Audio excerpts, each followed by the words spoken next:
जो प्रधानमंत्री मोदी की रैली। अरे प्रधानमंत्री की रैली हुई क्या नहीं हुई ये भी नहीं पता लोगों को। समझे क्या? प्रधानमंत्री की रैली उन्होंने दिखाई क्यों नहीं टीवी के ऊपर? वो रैली में कितने लोग थे पता नहीं, कौन था ना, खाली पीएम को बता रहे थे, लोगों को भी बताना था। रैली वो फेल गई है प्रधान की परवनी की, वहाँ कोई लोग ही नहीं थे। जो भी लोग थे वो 500,000 रुपये दे के बाहर के डिस्ट्रिक्ट से लाए हुए थे, परवनी डिस्ट्रिक्ट से कोई नहीं था यहाँ पे। पूरा में बीजेपी ने हिंदू वर्सेस मुस्लिम ऐसा लगाया। 2019 में हिंदू वर्सेस दलित लगा दिया, भीमा कोरेगांव में मसला अभी करके, और अभी ओबीसी वर्सेस ओपन लगा। और लोग अभी इस ढंग से देख रहे हैं कि ये आने वाला चुनाव किस दिन हम वोटिंग करेंगे और किस दिन हम मोदी को हराएंगे, इस दिन लोगों में गुस्सा है। नमस्कार, आप देख रहे हैं द वायर। मैं अतुल पुवाले। पिछले एक हफ्ते से मैं मराठवाड़ा, विदर्भ, महाराष्ट्र का जो रीजन है वहाँ पर लोकसभा की कवरेज कर रहा हूँ। और आज बात करने के लिए मेरे साथ मौजूद है परभणी के लोकसभा के सांसद बंडू जाधव, यानी इनको यहाँ पर बॉस कहा जाता है। हालांकि मैं बताऊँ आपको, परभणी का हिस्ट्री बताऊँ तो परभणी में हमेशा शिवसेना, यानी जो पुरानी शिवसेना थी, अभी जो उद्धव बालासाहब ठाकरे की शिवसेना है, उसका यहाँ पर प्राबल्य रहा है, वर्चस्व रहा है। एक तरह से कहा जाए तो परभणी जो है वो शिवसेना का गढ़ रह चुका है। यहाँ से 2 टर्म इन्होंने प्रतिनिधित्व किया है, अभी भी वो सांसद है यहाँ से, और तीसरी बार यहाँ से बंडू जाधव चुनाव लड़ रहे हैं। नमस्कार, आपका स्वागत है द वायर में। नमस्कार सर, पहला सवाल आपसे ये है कि 2 टर्म आपने यहाँ से चुनाव लड़ा, उस समय चुनाव चिन्ह था धनुष बाण और अभी ये मशाल है। जिस तरह से महाराष्ट्र में 2 पक्ष, बड़े पक्ष फूटे हैं, एक तो शिवसेना और दूसरा राष्ट्रवादी कांग्रेस का टूटना, ये किस तरह से इम्पैक्ट करता है यहाँ पे परभणी में, और ये मशाल आप लोगों में ले जाने में सक्षम, कितनी तरह से सक्षम रहे हैं अभी तक? देखो, ये हमारा पहले धनुष्यबाण सिंबल था, अभी मशाल है। हमने तो पूरी कोशिश की है, घर घर में हम मशाल पहुंचाने में कामयाब हो चुके हैं अभी तक। तो भी थोड़ा बहुत कहीं हो रहा भी होगा तो अभी 2 दिन में पूरी हमारी पहुंच जाएंगी, और वोटिंग के दिन हम हर किसी को मशाल के सिवाय कहीं वोट नहीं होगा। ये पहला चुनाव होने जा रहा है 1989 के बाद, जहाँ धनुष्यबाण नहीं है, लेकिन मशाल भी कोई कम नहीं है। धनुष्यबाण नहीं है तो मशाल भी कोई कम नहीं है। 1989 में परभणी में धनुष्यबाण के सिंबल पे चुनाव जीता गया था, और संभाजी नगर में मशाल के सिंबल पे चुनाव जीता गया था। दोनों चुनाव शिवसेना ने जीती थी। इतना ही फर्क था कि यहाँ का अथॉराइज शिवसेना का कैंडिडेट था और संभाजी नगर वाला पुरस्कृत था। इसलिए शिवसेना को 1989 में पॉलिटिकल पार्टी बोल के मान्यता मिली। तब से आज तक यहाँ का सांसद एक 13 महीने का पीरियड 1989 का छोड़े तो आज तक सांसद नहीं गिरा, और यहाँ का एमपी भी नहीं गिरा, अपने विधायक भी नहीं गिरा। ये हिस्ट्री रह चुकी है यहाँ की। ये शिवसेना प्रमुख बाला साहब ठाकरे को मानने वाला ये डिस्ट्रिक्ट है, शिवसेना का ये गढ़ है। परभणी जिला शिवसेनेचा बाले किल्ला, ऐसे यहाँ की कहावत। पहले ही कहा कि ये शिवसेना का गढ़ है, लेकिन बाला साहब ठाकरे भी यहाँ पर, उनकी कितनी सारी सभाएं हुई, आज भी उद्धव जी की सभा यहाँ पर है। सभाओं का जिक्र होता है तो यहाँ पर 2-3 दिन पहले प्रधानमंत्री मोदी जी की रैली हुई है। क्या होगा, उस रैली का असर होगा यहाँ पर? कौन से रैली का? जो प्रधानमंत्री मोदी की रैली हुई अरे है। प्रधानमंत्री की रैली हुई क्या नहीं हुई ये भी नहीं पता लोगों को। समझे क्या? प्रधानमंत्री की रैली उन्होंने दिखाई क्यों नहीं टीवी के ऊपर? वो रैली में कितने लोग थे पता नहीं, कौन था ना, खाली पीएम को बता रहे थे, लोगों को भी बताना था। रैली वो फेल गई है पंतप्रधान जी की रैली परभणी की, वहाँ कोई लोग ही नहीं थे। जो भी लोग थे वो 500,000 रुपये दे के बाहर के डिस्ट्रिक्ट से लाए हुए थे, परभणी डिस्ट्रिक्ट से कोई नहीं था यहाँ पे, गिने चुने लोग थे। आज उसके मुकाबले में उद्धव जी की सभा देखो, ये आए वाले लोग हैं और वो लाए वाले थे। आपको महसूस होगा आज। मैं जितने भी लोगों से मिला, मराठवाड़ा हो या विदर्भ हो, एक तरह से लोगों की सिंपैथी है ठाकरे जी के पास, क्योंकि मैं किसानों से मिला, स्टूडेंट से मिला, सब लोग यही कह रहे थे कि ये शिवसेना जो टूटी है वो सही नहीं किया। जब शिवसेना टूटी, 40 विधायक जो एकनाथ शिंदे के साथ गए और लगभग 13 सांसद जो थे वो एकनाथ जी के साथ गए, लेकिन आप जो है वो एकनिष्ठ रहे, उद्धव जी के साथ, क्या कहेंगे इसके बारे में? देखो, जिसने अपने को बनाया है, हम्म, अपने बुरे वक्त में जिसने अपना साथ दिया है, हम्म, अगर उन पे कभी बुरा वक्त आता है तो अपना फर्ज बनता है उनका साथ देना, हम्म, उनसे गद्दारी करना नहीं बनता।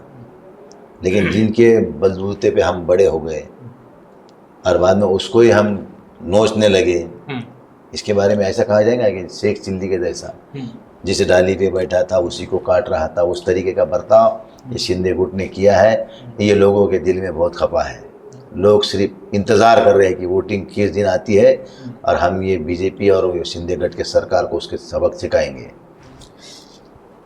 आप 10 साल से यहाँ से प्रतिनिधित्व कर रहे हैं परभनी का। परभनी जो सूखाग्रस्त क्षेत्र कहा जाता है और किसानों की सबसे बड़ी समस्या परभनी में है। यहाँ पर कपास उत्पादक किसान है, सोयाबीन उत्पादक किसान है, जो हमेशा उन पर एक आपदा सी आती है। जब बारिश होती है तब भी किसान हमेशा उनका नुकसान होता है, और सूखा आता है तब भी नुकसान होता है। सबसे ज़्यादा आत्महत्या करने वाले किसान जो है वो मराठवाड़ा के हैं। प्रधानमंत्री कहते हैं कि ये किसानों की सरकार है, हमने किसानों को वादे किए हैं, 6,000 रुपये उनको दिए हैं। क्या लगता है आपको इन वादों के बारे में, और अगर ये किया है तो यहाँ का किसान इतनी समस्याएं क्यों झेल रहा है?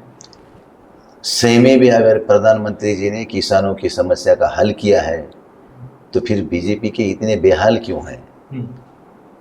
जबकि किसानों से वादा किया था, ये हिंदुस्तान के आम लोगों से वादा किया था कि हमारी सरकार आएंगी, हम काला धन लाएंगे, हर के अकाउंट में 15 लाख डालेंगे, किसानों का क्या उसका उत्पादन दुगना करेंगे, हर साल 2 करोड़ लोगों को जॉब देंगे।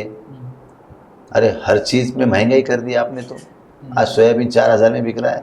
3-3 साल से लोगों के घरों में की सोयाबीन बड़ा गिरा है। कुछ किसानों में ऐसे भी कहा मुझे कि परभणी में मैंने कुछ किसानों से बात की, अमरावती में बात की, उन्होंने कहा कि 2014 में हमने सोयाबीन का भाव था 4,000 से 4,500।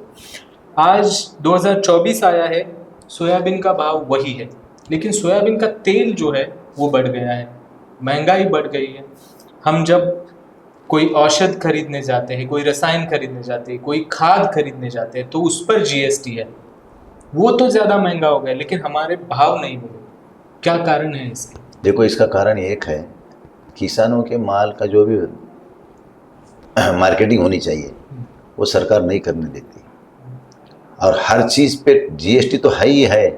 अरे हमने घर में जो अपने को जीने के लिए लगने वाली जो चावल है, दाल है, तेल है, गेहूँ है, ज्वारी है, इसके ऊपर भी जीएसटी है। किसी को छोड़ा नहीं इन्होंने। हर किसान को क्या, हर हिंदुस्तान के आदमी को नंगा करने का काम ये बीजेपी सरकार ने किया है। और ये दिनों में 2024 के चुनाव में किसानों को भी, बीजेपी को नंगा करने का काम भी आम जनता करेंगी, आप देखते रहोगे।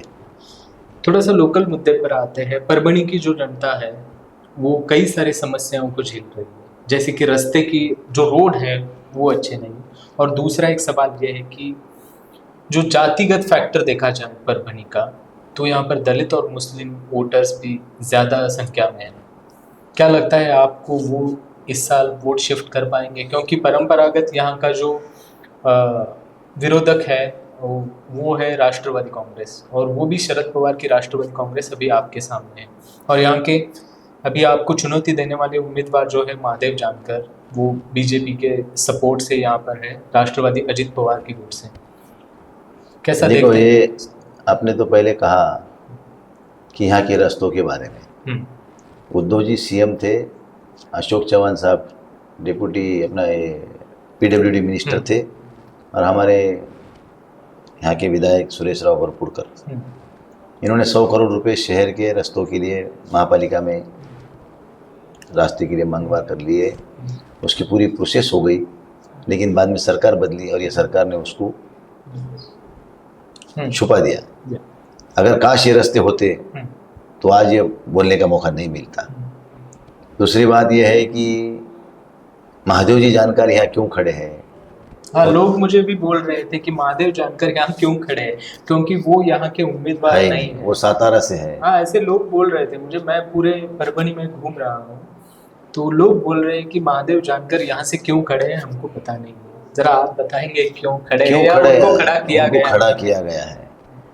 देखो, वो अजित पवार जी, अपने शरद पवार जी ने महादेव जानकर जी को टिकट माडा से देने का तय किया था। जैसे ही ये मालूम हो गया कि अजित पवार ने, देवेंद्र फडणवीस साहब ने इनको बुला के लिया और महायुति के साथ रहो, तुम परभनी से लड़ो, उसकी वजह यह है कि उनको बारामती और माडा सेव करनी थी।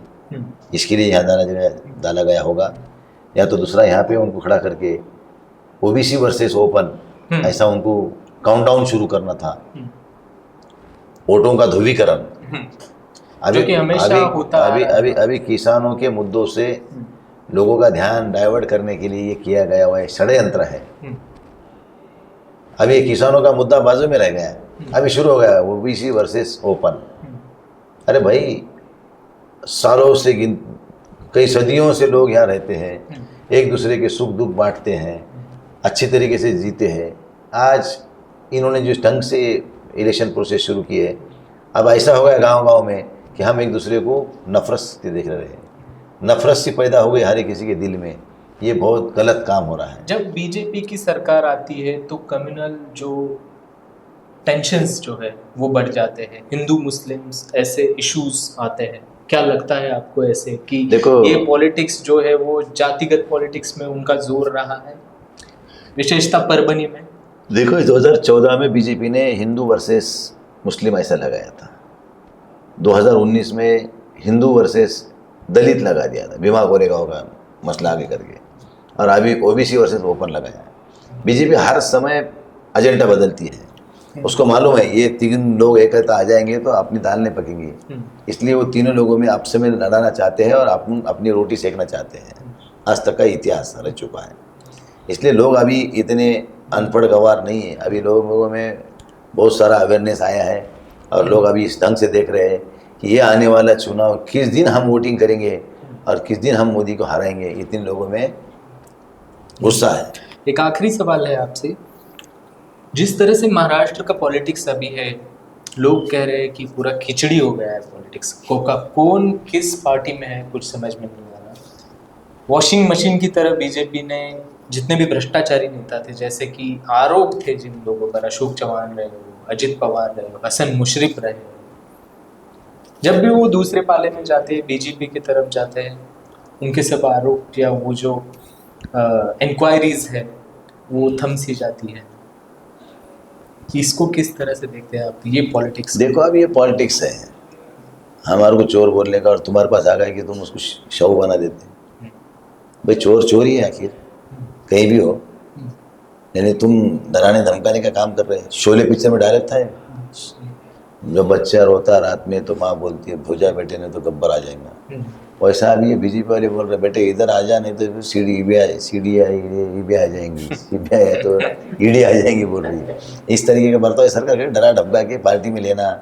एक पीएम एमपी में एक रैली करते समय बोल देते हैं राष्ट्रवादी कांग्रेस पार्टी ये नेशनल करप्ट पार्टी है, नेशनल करप्ट पार्टी, और इनके एजुकेशन में 70 करोड़ रुपए का अफरा तफर हुई। 17 करोड़ 70,000 करोड़, हाँ 70,000 करोड़ रुपए का घोटाला किया, शिखर बैंक का घोटाला हुआ। और ये बात पूरी खत्म नहीं होती तो तीसरे दिन तो वही अजित दादा डिप्टी सीएम बन जाते। ये कैसा क्या होता है, इधर है तो चोर है, तुम्हारे पास आया तो राजा हरिश्चंद्र है। ये कौन से नया तरीका है, ये कुछ समझ में ही नहीं आ रहा है। क्या जनता इसको एक्सेप्ट करेगी? इसी को तो लोग गुस्सा है, जो पार्टियों के साथ में छेड़छाड़ हुई। अरे शिवसेना किसकी? बाला साहेब ठाकरे की। राष्ट्रवादी किसकी? शरद चंद्र पवार की। ये तो राष्ट्रवादी वाले को बोल देते कि शरद चंद्र पवार जी तो मेंबर भी नहीं है, बोलते हो तो सदस्य भी नहीं है वो पार्टी के। यार जिसने पार्टी बनाई वो सदस्य नहीं है बोलते तुम। ये तो ऐसा होगा एक बाप ने बेटा पैदा किया और कल बेटा बोल दे कि ये मेरा बाप ही नहीं है। ये कोई मजाक होगी? लोगों में ये गुस्सा बहुत है, क्योंकि तो लोगों ने देखा है ये जमीन से जुड़े नेता थे, बाला साहेब हो या शरद चंद्र जी पवार हो, इन्होंने अपने ज़िंदगी में बहुत सारा संघर्ष करके यहाँ पार्टियाँ खड़ी की है। लेकिन कोई आ जाए ऐरा गहरा और बोल दे कि मेरी पार्टी है, ये लोगों का हजम नहीं हुआ और लोग इसका इंतज़ार कर रहे हैं कि इनको सबक सिखाने का। और वो सबक सिखाया जाएगा कल की 26 तारीख को। मशाल चलाएंगे लोग और बीजेपी का अहंकार जला देंगे। द वायर के और वीडियोस देखने के लिए सब्सक्राइब करें और बेल आइकन पर क्लिक करें। स्वतंत्र पत्रकारिता की आर्थिक मदद करने के लिए डिस्क्रिप्शन में दिए गए लिंक पर जाएं और अपनी राशि चुनें।